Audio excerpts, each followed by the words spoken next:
বাংলাদেশের কোনো এমবেসির কোনো কর্মকর্তা কর্মচারী গায়ে যদি হাত দেয় এই পারে আস্ত থাকবে না, এই পারে আস্ত। আমরা ভদ্রতা দেখাইছি, রামপুরা ব্রিজ থেকে ভারতীয় এমবেসির দিকে পদযাত্রা করে আমরা গেছি, গুলশান 1-এর কাছাকাছি গিয়ে ওখানে পুলিশ বাধা দিছে, আমরা ডিসিপ্লিনের সাথে মেনেছি। ছাত্র জনতা, ক্লাব মঞ্চ, আমরা অনেকগুলা জুলাই মঞ্চ নিয়ে গিয়েছি। আমরা কিন্তু অভদ্রতা করিনি ওদের মতো, আমরা কিন্তু আগুন লাগাই নাই বা ঢিল ইট পাটকেল মারি নাই, আমরা কিন্তু করি নাই। আমরা ভদ্র জাতি, ওদের মতো অসভ্য জাতি না, আমাদের জনগণও ভদ্র।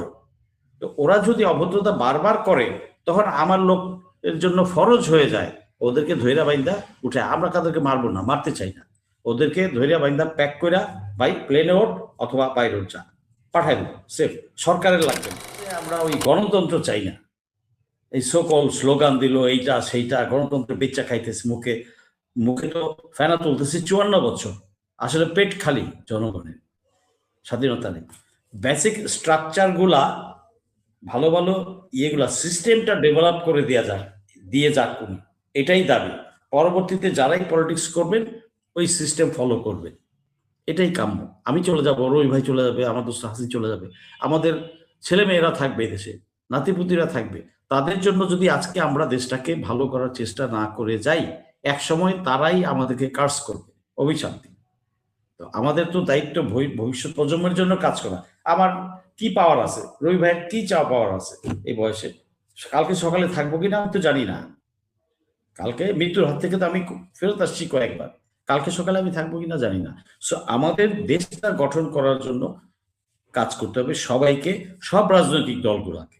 আর রাজনৈতিক দলগুলোকে যদি না কেউ যদি অন্যর কোলে গিয়া বসতে চায়, ভারতের কোলে বা অন্য কারো কোলে, তাহলে জনগণ বুঝাই দেবে, পাওনা মিটাই দেবে জনগণ। এটা আমি বললেও দিবে, না বললেও দিবে, তারা ঝরে যাবে, মার্কেটে ঝরে যাবে। পুরানো মাল কিন্তু মার্কেটে খায় না। এটা আপনি কি পুরান কাপড় কিনবেন? পুরান ট্রানজিস্টারটা, রেডিওটা বা পুরান টিভিটা, পুরান মডেলের টিভিটা কেউ কিনবে এখন? কিনবে না। নতুন নতুন আইডিয়া, নতুন টেকনোলজি, নতুন ধ্যান ধারণা নিয়েই কিন্তু বিশ্বায়নের যুগে আমাদের প্রতিযোগিতা করতে হবে। তো সেই আপডেট করা দরকার আছে। তো এইটা আপডেট যদি করতে না পারে আমাদের পুরনো রাজনৈতিক দলগুলা, তাহলে অটোমেটিক ঝরে যাবে মার্কেটে। এটা ফেয়ার, ভালো, সুন্দর, পরিষ্কার, দিনের মতো পরিষ্কার। তো এটা যত তাড়াতাড়ি তারা বুঝতে পারবে তত ভালো। আর যেটা বলছিলেন আমাদের পররাষ্ট্র, হ্যাঁ, কিছু কিছু যখন এই সরকার, ইন্টারিম সরকার গঠন হয়, আমরা প্রথম অনেক সমালোচনা করেছি, এই ভালো না, এইটা ওইটা আমরা বলেছি, আমি বিভিন্ন ঘরোয়া ফোরামেও বলেছি। তো তখন অনেকেই এটা আপত্তি জানাই, তো না ভাই আপনি এটা ঠিক বলেন নাই। ঠিক 1 বছর পরে কিন্তু কয়ে দেশপ্রেমিক কে যান বাঁচাইছে নাকি সেফ এক্সিট দিয়ে দিল, এগুলো সব পরিষ্কার হয়ে আসছে। আচ্ছা, তারপরে ইলিশকে পাঠাইলো, এগুলো পর সমালোচনা হচ্ছে। পরপর প্রথম বছর সমালোচনা হওয়ার পরে আবার কোন সাহসে ইলিশ পাঠায় দ্বিতীয়। আচ্ছা, পররাষ্ট্রমন্ত্রী সাহেব পাকিস্তান ডেলিগেশন কয়েকবার আসলেন, 3-4বার। উনি এটাকে নষ্ট করার জন্য বলেছেন যে আমাদের দেনা পাওনা বুঝাই দিতে হবে। মানে উনি কার পারপাসটা সার্ভ করলেন? এই তৌহিদ সাহেব এই 1-11-এর সময় পররাষ্ট্র সচিব ছিলেন। এই বেটা তো ভারতের পারপাসই সার্ভ করতেছে, তো ওনার বলা উচিত ছিল। আর যদি না বলতে চাস চুপ থাকতি বেটা, হ্যাঁ, তুই আমার খায়া আমার পয়রা তুই ভারতের গুণগান গাইতেছিস, কথা ওইভাবে বলতেছিস। আচ্ছা, অনেকে বলে পাকিস্তান বিহারিদের ফেরত নেয় না কেন পাকিস্তান? আর বিহারিদের কেন নেবে বেটা?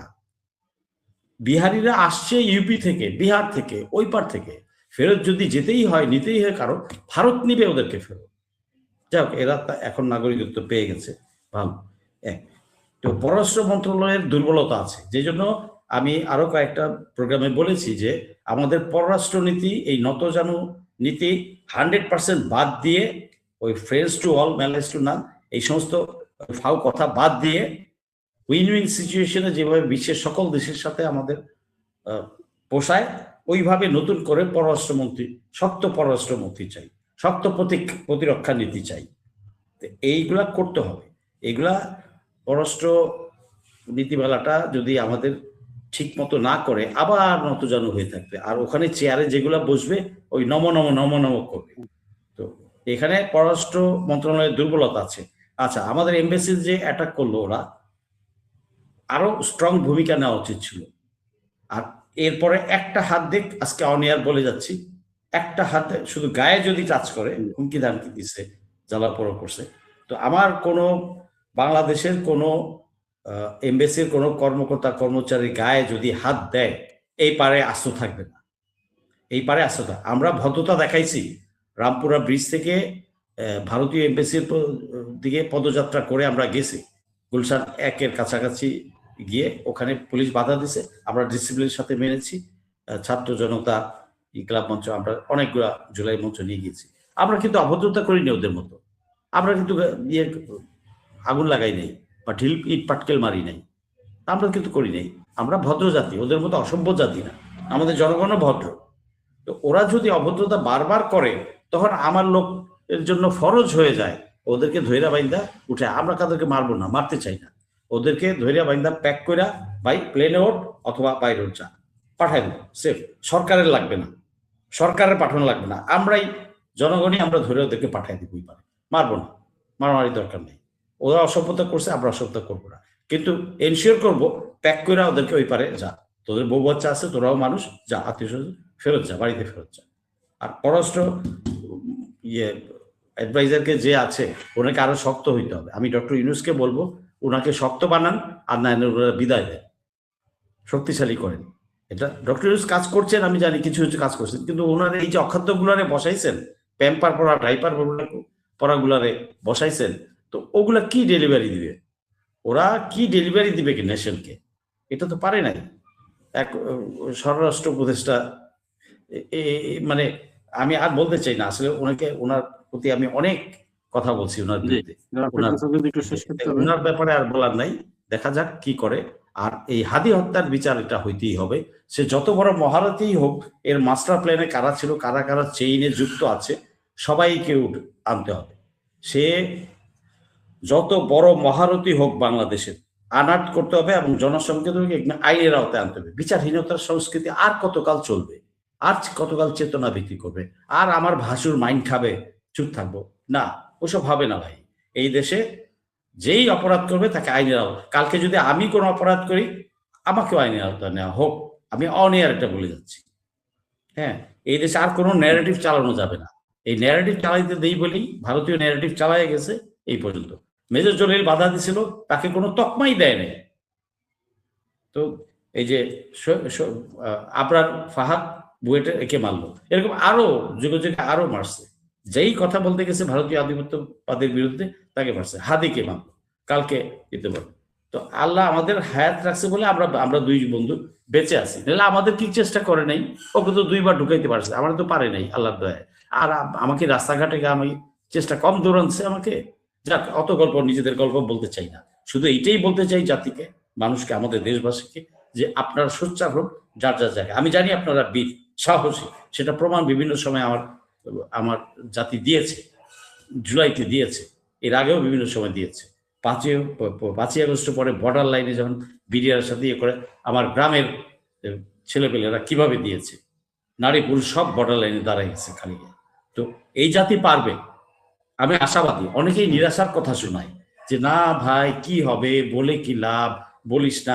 এই আমাকে, আমার বন্ধু তো ইয়েতে ভিতরে ছিল, আয়না করেছিল, আমাকে কতজন, কত শুভাকাঙ্ক্ষীরা, আমার ক্যাডেট কলেজের বন্ধুরা, আমার রিটায়ার্ড সিনিয়ররা ডেকে কত থামানোর চেষ্টা করছে।